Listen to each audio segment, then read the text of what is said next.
Hello दोस्तों, नमस्कार। आपके मेरे चैनल प्रॉपर्टी इन्वेस्टमेंट में स्वागत है। मेरा एक दूसरा चैनल पैसा और सुकून, काइंडली सब्सक्राइब हो दी चैनल।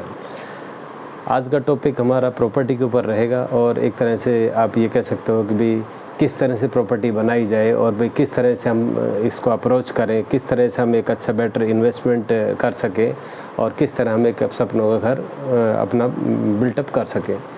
तो इसके बारे में देखो, मैंने कई बार अपने वीडियो में बताया, there are many option. Special मैं बात करूँगा पहले इन्वेस्टमेंट्स की, उसके बाद कहूँगा कि एक्चुअल जो एंड यूज़र्स है उसकी बात करूँगा। देखो, इन्वेस्टमेंट की बात ऐसी है कि जहाँ तक हमारी इन्वेस्टमेंट की डिफरेंट क्राइटेरिया है। नॉर्मली जैसे बैंकिंग हुआ, प्राइवेट फाइनेंस बैंकिंग हुआ, और भाई उसके बाद आप ये कह लो तो पोस्ट ऑफिस हुआ, गोल्ड वगैरह के लिए आप कर सकते हो भाई। और इस तरह हम ये कह सकते हैं कि देयर आर डिफरेंट इंस्टीट्यूशंस के जहाँ पे आप अपने पैसे को एज ए उसका बेटर रिटर्न से इंटरेस्ट या बेटर रिटर्न ले सकते हो। Stock and share, mutual fund, SIP and all this things. But सबसे जो प्राइम मैं आपको बताना चाहूँगा, जो भी कोई करना चाहे और जिसको भी एक हाई रिटर्न चाहिए विद एक लोअर रिस्क के साथ, तो आप एक तरह से प्रॉपर्टी इन्वेस्टमेंट की तरफ जाइए। देखो, चाहे आपके पास कितना भी अमाउंट है, कितना भी आपके पास पूंजी है, चाहे आपके पास ज़्यादा अकोमोडेटिव मनी नहीं भी है, तो भी there are many schemes, many options कि आप उसकी तरफ जा सकते हैं। इवन मैं आपको ये सकता हूँ कि आपके पास अगर 10 लाख रुपये भी है तो भी आप एक भाई इन्वेस्टर बन सकते हैं, तो भी आप एक अपनी जो इनकम है उसको मल्टीप्लाई कर सकते हैं। मानते हैं कि वे बड़े शहरों में प्रॉपर्टी के दाम बहुत ज़्यादा बढ़ गए हैं। आप छोटे शहरों में जाइए, छोटे शहरों में भी आप इन्वेस्ट के मतलब इतनी अपॉर्चुनिटी मीन्स इतना आपके पास अकोमोडेटेड मनी नहीं है तो और छोटे शहर में जाइए। बट आपको सोचना क्या है कि एक बेटर इन्वेस्टमेंट कीजिए कि आपने इन्वेस्टमेंट करनी कहाँ है। मेरे कहने का मतलब ये है कि जहाँ पे भाई एक एग्जांपल देता हूँ छोटा, उसको जैसे अंडरस्टैंड करने की कोशिश करिए कि अगर आपके डॉक्यूमेंट वैलिड है, एक तरह से गवर्नमेंट आपको ऑथराइज़ कर रही है, चाहे वो किसी भी टाउन में किसी भी जगह। अब उसको देखिए कि उसके किसी भी टाउन में अगर आप हैं, वो जो गवर्नमेंट ऑफिसेज है उनके आसपास आप जगह देखिए, या एक तरह से आप कह सकते हो कि भाई जो वेल अप्रूव्ड बिल्डर है या वेल भाई गवर्नमेंट कोई स्कीम है उसकी तरफ जाइए।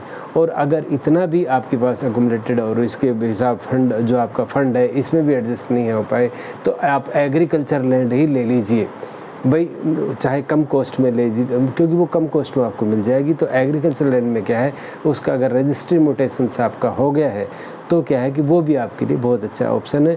बट कोशिश ये करिए कि भाई एक तरह से वैलिड डॉक्यूमेंट हो, प्रोग्रेसिव वहाँ का जो सिनेरियो हो, और गवर्नमेंट ऑफिस वगैरह साथ हो या कोई इंडस्ट्री वगैरह साथ हो जहाँ पे डेवलपमेंट के पूरे चांसेस हो।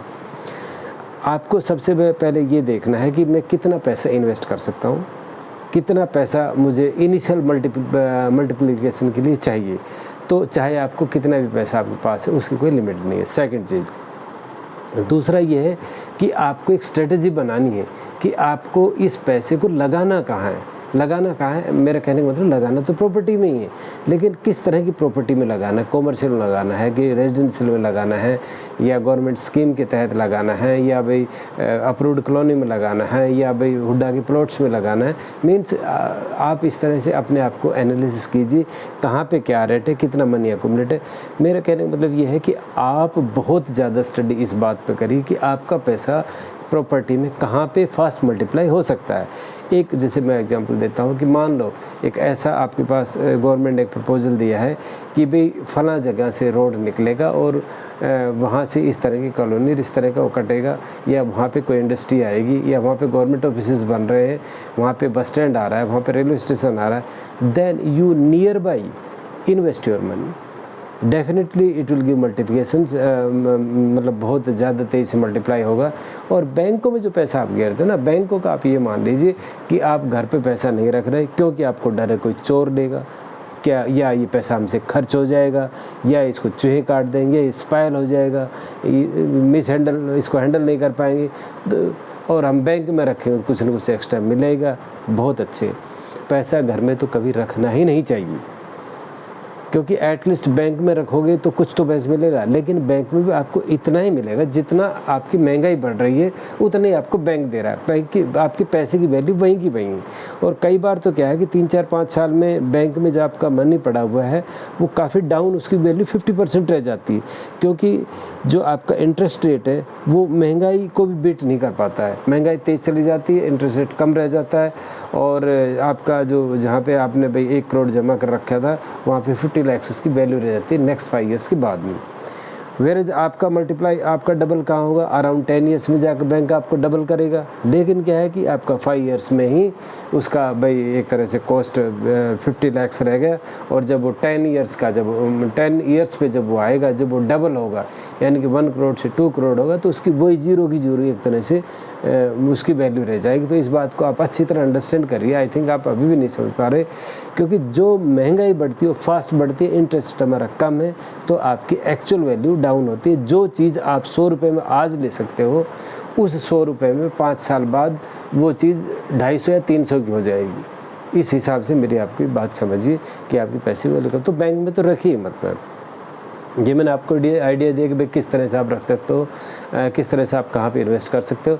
तो जहाँ पे आपको जितना आपके पास मनी है, जितना आपके पास पैसा है, उसको इस हिसाब से करिए कि आप उसको ज़मीन में एक अच्छी स्टडी करके, प्रॉपर्टी में भी कहाँ आपको स्टूडियो अपार्टमेंट में करना है, छोटे प्लॉट में करना है, या कहाँ करना है, आप एक अपॉर्चुनिटी तलाशिए और उसमें आप अपने पैसे को अकोमोडेट कर दीजिए। अब मैं दूसरी बात बताता हूँ, देखो अगर आप फ्लैट खरीदोगे तो उसका डिप्रिसिएशन होगा।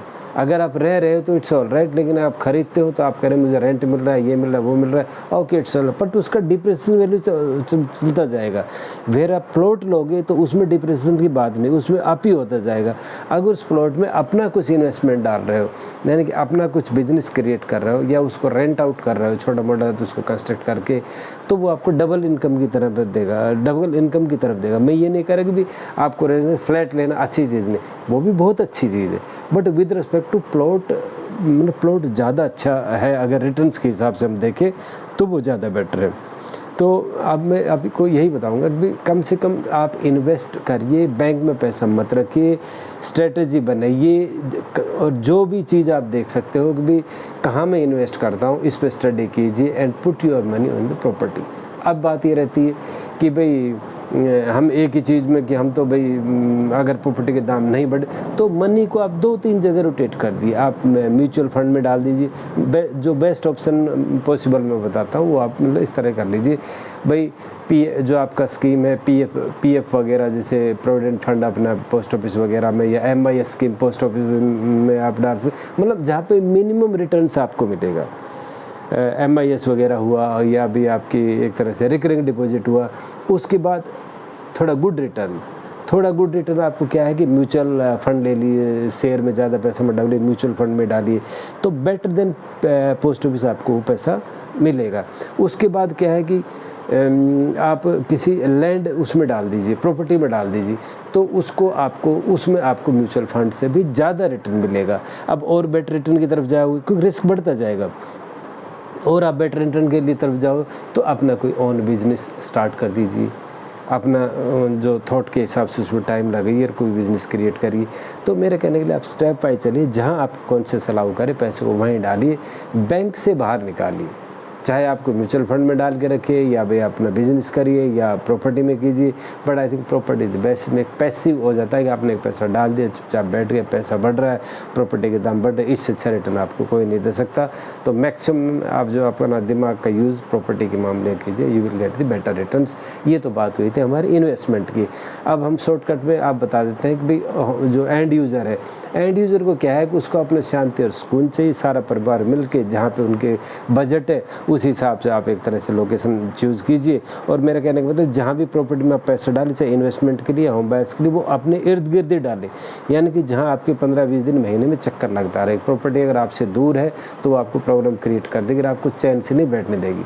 तो मैं ये कह रहा हूँ, अभी अब बात हमारी होम की हुई थी, तो जैसे परिवार आप सभी लोग इस तरह से डिसाइड करोगे कि भी हमें मतलब इस जगह पे चाहिए, इतना बड़ा घर चाहिए, इतना हमारा बजट है, तो इसमें ज़्यादा इधर उधर सोचने की ज़रूरत नहीं। आपका मन शांति होना चाहिए, आपकी चॉइस होनी चाहिए। इसमें 2 पैसे ज़्यादा भी लग जाए तो उसे भी मत देखो, बिकॉज़ ये आपके सपनों का घर है, ये आपको शांति और सुकून देगा। आप इसमें थोड़ा बहुत अगर एक्स्ट्रा पैसा लगता है, यू डोंट थिंक अबाउट, थोड़ा महंगा आता है, don't think about that.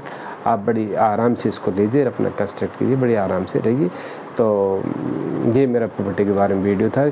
Investment के लिए आप many times you have to think over that, but residence के लिए आपने सिर्फ ये करना है कि मुझे शांति सुकून कहाँ पे अच्छा मिल सकता है।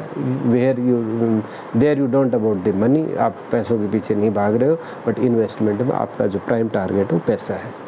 Okay, thank you very much. You can ask anything on the comments and any consultancy guidance on that. Thank you much.